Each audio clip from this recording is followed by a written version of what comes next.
The original Minecraft is an open world game that encourages creativity by allowing you to manipulate the world around you one block at a time. Minecraft Legends, on the other hand, is also an open world game that encourages creativity, but instead of manipulating the world around you, you manipulate these little forest creatures into running face first into the horrors of war. Not one step backwards, men! Only in death will you begin! May God have mercy on them, for we shall not. May we fall face first. May we fall face first. If we must die. If we must die. Making it easier. Making it easier. For brothers to say goodbye. For brothers to say goodbye. Am I perhaps overhyping this children's game? Possibly.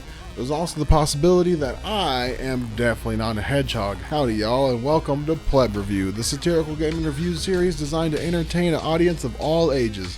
So if you are just some 10-year-old kid or the 80-year-old grandpa sitting next to him on the couch, you are both equally in the right place. Minecraft Legends is the new kid on the block, and dang it, I knew I should have played Minecraft Dungeons when it first came out. I told myself I'd get around to it eventually, but all this getting around has led to them making a whole new freaking game while I wasn't looking. So if anyone's asking why Minecraft Legends even exists, the answer is it's my punishment for procrastination. Now before the real satirical review can properly begin, let us have ourselves a bit of an ADD break, because the length of your average viewer's attention span these days is starting to rival that of the Plank Link. So let me throw down some practical information before everyone born after the year 2000 gets bored and leaves. As I mentioned earlier, this game allows for an incredible amount of creativity, meaning as far as how you should be playing the game, there really are no wrong answers.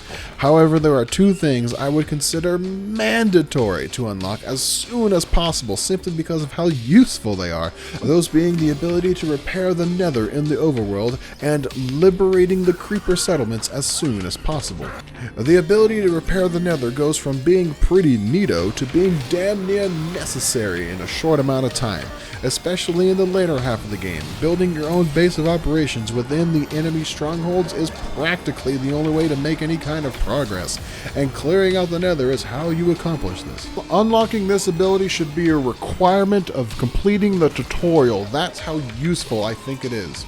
Now, moving on to Creeper. Oh man. Do you have a whole horde of nope coming down your throat? Creeper man, solve that. You got a stupid wall getting in your way? Creeper man, solve that. You got a big dumb enemy portal doing big dumb things? Repeat after me. Creeper man, solve that. You have like 7 different spawnable mobs at your disposal, all with their own unique abilities and purposes. That is, however, until you unlock the creeper, then the rest of them all become equally worthless. Your primary problem in this game is not pinky piglins, it is purple portals, because once the nether portal is destroyed, all surrounding enemy units and structures evaporate instantly. So instead of wasting an hour trying to dismantle this base one building at a time, just bum rush the enemy portal with a couple dozen creepers and solve your problem in a matter of minutes. My last bonus recommendation for you is to acquire the legendary units early, because they are practically free, and after their initial expense you can access them indefinitely. Even if they die, you can just go and pick them up at the nearest village, and while some of them are more useful than others, if nothing else they make for a good damage sponge to distract your enemies while you send in an endless wave of creepers. I don't think I can tell you specifically where they are, because I believe the worlds are generated procedurally, but if you just do a lap around the map and make sure you hit up every single one of these question marks you come across, you'll find all 4 of them eventually. It may take you like 20 minutes, but trust me, it's worth your time. Now that that is over, let the real review truly begin. So do you want to know what Minecraft Legends does better than regular Minecraft? My reasoning is actually pretty mundane, so here's my permission to make fun of me in the comment section if you want. Minecraft Legends has a narrative. Crazy, right? In the original Minecraft, the game at no point gives you a reason to do the things you are doing, and since the game doesn't tell you what you're supposed to be doing, you can just do whatever you want, and that is a very good thing. My gaming history, however, is a long catalog of video games that have handcrafted worlds and handcrafted narratives. I love dogs. Doesn't everyone? Wow. So I have a deep appreciation when a game tries to tell me a story, even if that story is not very good. That, my dear viewer, is what we call foreshadowing. I've been playing Minecraft on and off since 2010, which means I'm old enough to remember a time before there even was an Ender Dragon. I also remember how many of the then current Minecraft players were confused that the Ender Dragon was added at all. If I remember correctly, it was implemented by the developers, which at the time was like this guy and like one other dude. It's still mind-blowing to this day that all of this was basically started by a single person. Anyways, for the release of the full game in patch 1.0, they felt like the game needed a definitive end at some point, so they just shoehorned in this boss that made the credits roll when you defeated it. Even the little pocket dimension where you fight the final boss is called The End, really hitting the nail on the head with that one, huh? But even with a big scary health bar and the credits rolling after its demise, the game gives you no reason to actually defeat the Ender Dragon. If you spawned into a new world and just stood around for a couple days, the Ender Dragon is not going to come out of its portal and start messing stuff up. He'll happily just stay in his little pocket dimension and fly in circles for all eternity. Oh, excuse me, not he, but she. I keep forgetting that the Ender Dragon is a female. By the name of Jean? Apparently, Jean. Like the pants I'm not currently wearing? That's very interesting. If I was a Minecraft developer back in 2009, which would have been very crazy because I would have been like 14 at the time, here's how I would have solved this problem with like 20 minutes of coding. The footage I'm using is from the current update because this whole YouTubing thing ain't easy, so just play along. Imagine the player walks into a village randomly. In that village is a chest. In that chest is a book.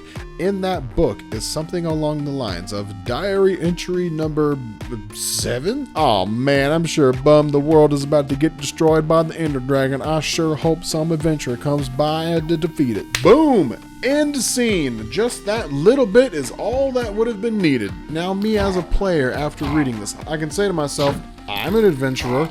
I like killing stuff. Maybe I can go see where this Ender Dragon's all about and go help save this poor villager. This villager specifically, not this one. This guy is a pair short of a full house, if you know what I mean. 46 emeralds for projectile protection 3. What are you smoking, bruh? Alternatively, I could just ignore this little sticky note and continue going on about my day of building phallic objects using jack-o'-lanterns. But if I ever get bored of that, or the more likely outcome of I ran out of pumpkins, why are there never enough pumpkins? I have that idea in the back of my head that there is a dragon somewhere that needs to get taken care of at some point. Wouldn't that have been a very thin layer of narrative? Sure, but it's better than nothing. And that, dear viewer, brings us right back to Minecraft Legends. The story they are trying to tell is kind of thin, but it's better than nothing, and I appreciate that. Now, some of you may be asking, why did it take you 6 pages of nonsense to finally get to what this video is allegedly about? Well, to be honest, I kind of already said all there is to say about Minecraft Legends. It's just an open world strategy game that introduces new mechanics into a not so new existing world. The story basically goes that these celestial beings, I don't know what term to use for these things other than gods, because they sure do act like it, have a piglin problem that they need you to deal with. I don't even think they are threatened by the piglins specifically, but the world they are in charge of sure seems to be, and instead of solving the problem themselves, they outsource a solution from someone else, that someone being you. They traveled to the theoretical Minecraft world that you are currently playing on and ambushed you, the player character, quite literally sneaking up on you and saying that you need to help them with something and fully expect you to answer yes without actually specifying what you are agreeing to. You're basically signing a verbal contract without being privy to the terms of said contract. The behavior being shown off by these guys has to align with some kind of narcissistic personality matrix. After they abducted you, they send you through a very brief rundown of what to expect, where they verbally spew out information faster than I currently am, give you the basic tools you need to do your job, slap you on the ass, and send you on your way. And before they do, they volunteer the services of this horse to act as your mount. But the astute observer may realize that this horse has a saddle, so that means it is most likely already owned by somebody else. Oh man, I need a sweet tea break already. So let's just go ahead and add theft to the laundry list of things going on with these guys. So on one side of the fence, we have these narcissistic kidnapping horse thieves with a god complex. These are the good guys, by the way.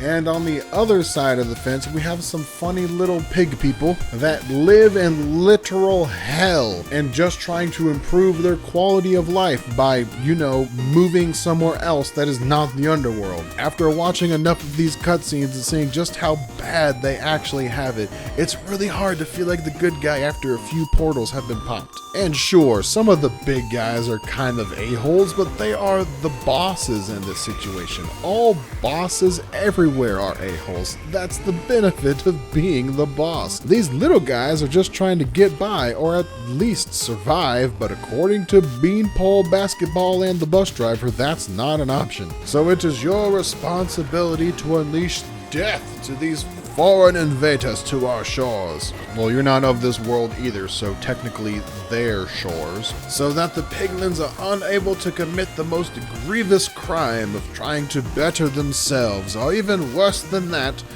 lowering the property values. With your small contribution of 68 cents, you can sponsor this piglin and ensure he gets to eat at least one mushroom per week and or month. And in return for your financial sacrifice, you'll receive a custom picture of your sponsor along with a handwritten note of thanks for your generosity. So if the modicum of footage you have seen today looks somewhat entertaining to you, and you have a subscription to Xbox Game Pass, and 10 hours of time to kill, I would suggest checking out Minecraft Legends. It's not going to blow your mind, but it's not going to be a waste of time either. However, if you don't have Game Pass and would have to pay, I don't think I would recommend it. Maybe in a year or two down the line if they incorporate some downloadable content and the game is on a discount. So overall, would I say that Minecraft Legends is a better game than standalone Minecraft? Absolutely not. That's not even a question. Regular Minecraft is going to go down in history as one of the best games in my generation, whereas Minecraft Legends is probably going to go relatively unnoticed, even by people that call themselves Minecraft fans. However, this game does one thing better than its bigger brother, and that is, they try to tell a story. It's not a very good story, but heck, at least it's better than nothing. And is that effort something I appreciate? Definitely. Just how I am definitely not a hedgehog. Thank you so much for watching. If you enjoyed, please like and subscribe for more, and until the next one, this is not goodbye for good, just goodbye for now.